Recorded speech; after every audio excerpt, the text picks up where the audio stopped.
Hey guys, welcome back to the Ram Runner shop. I'm going to make a video here of an upgrade for the Ram Runner. The Ram Runner is the 1967 Plymouth Satellite with a 5.9 liter magnum swap. Here's the side of the car. I got it up on jack stands right now. I'm doing that because I had to pull some wires out, including the transmission wire, so I need to work under the car a little bit. But what we're going to do today, or this week rather, we're going to be changing out the factory PCM controls for engine controls for the fuel injection, and I'm going to be upgrading to aftermarket fuel injection.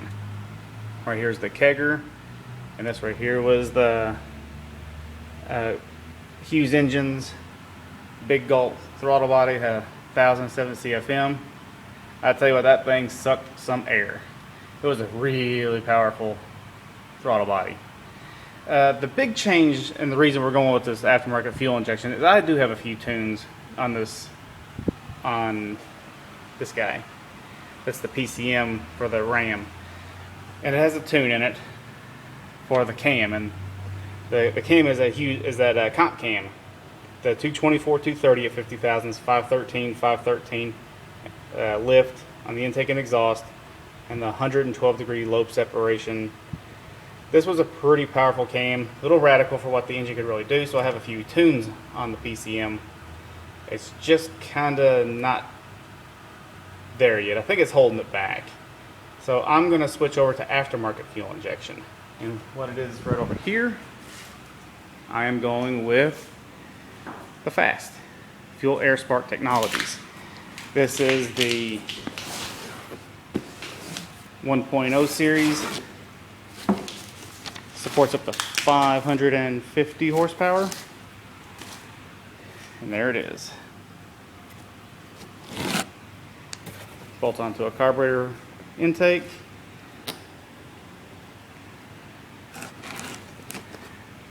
Got the computer.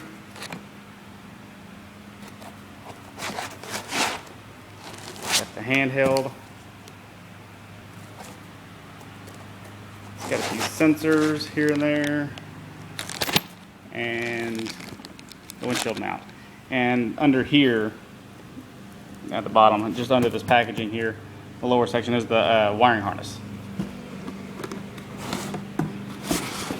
Like I said, the reason I'm going to do some of this, you got to change this. This is the kegger.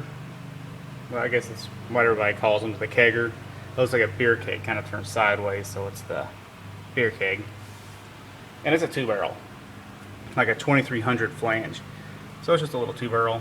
Not going to support a 4-barrel, so I went on Craigslist and I tracked this down. This is a Mopar Magnum intake manifold. This is the Mopar M1. Part number is P45100018. This is the 4-barrel dual plane. And this is going to support this. I also have a distributor. I don't have the distributor with me. It's actually in the house. I didn't bring it out yet because I'm still organized. I'm going to have this off tonight and I got to clean up all the surfaces and everything for the gaskets. Am I forgetting anything? I don't think I'm forgetting anything. While we're here, I'll also show you this. This is a 1968 Chevy Camaro, one of our projects in the Ram Runner shop we'll be working on very shortly. This car does not have a name yet. This is actually my brother's car. Has a little small block Chevy in it, and the reason it's still here is up on jack stands. And let me get the drop light. We just did a transmission in this one. Looky there. There you at. See?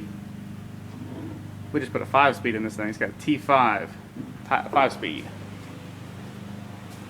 Down the road, I might have him give you guys a little lowdown on how to do that. The big deal with this car, the transmission of this car rather, this T5 is out of a Chevrolet, little small block Chevrolet car from the, I think it was the late 80s, maybe early 90s, something along those lines. But they have a clock. Whenever they clock their bell housings and their tail shafts, they kind of clock and they rotate them. What he has done, the back half is actually out of a Ford. It's a Ford T5 back half, and it clocks it back down closer to the 6 o'clock position for the cross member. But one thing we did come across when doing this, and we didn't know this was going to happen, the bushing that's in the back of the tail shaft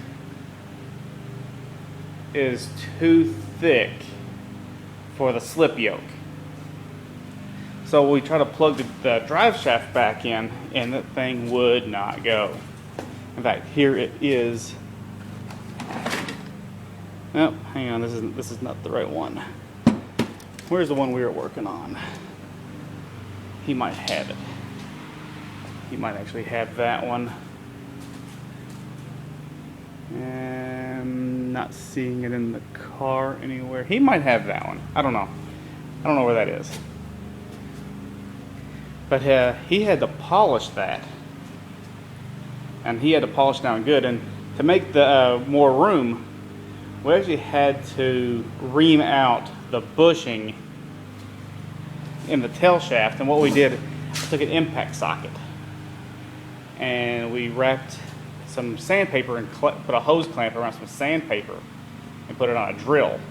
Slipped it into the back of the tail shaft, and we ran the drill. And you can see where it's making contact, where it's really pretty much polishing out that bushing. After just a couple of minutes, that slip yoke starts to fit. And then while I was doing the bushing, he was polishing out the slip yoke. And now it all slips together, all well and good. So now we're in the process.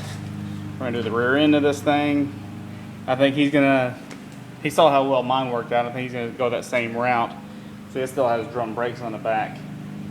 Ram Runner's running a Ford 8.8 with 373 gears and a little S-spring. And just by doing those little parts, bought the thing for less than $100 at the boneyard, and it already had disc brakes on it. So it was a really cheap disc brake conversion with a lot of gear for next to nothing. All I had to do was do the perch pads for the leaf springs.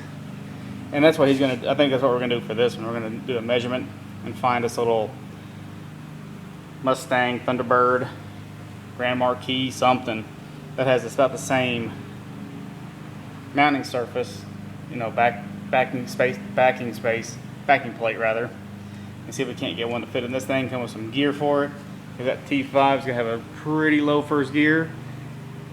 It has like a 36% overdrive, so yeah, I think he's gonna be in there. Anyway, guys, that's the video. If you all come up with any names for this car, I'd love to hear them, because it's black, and we think it's probably gonna stay black, maybe on the flat black range, something along those lines. Anyway, just if you come up with one, let me know, and I'll catch you on the next one.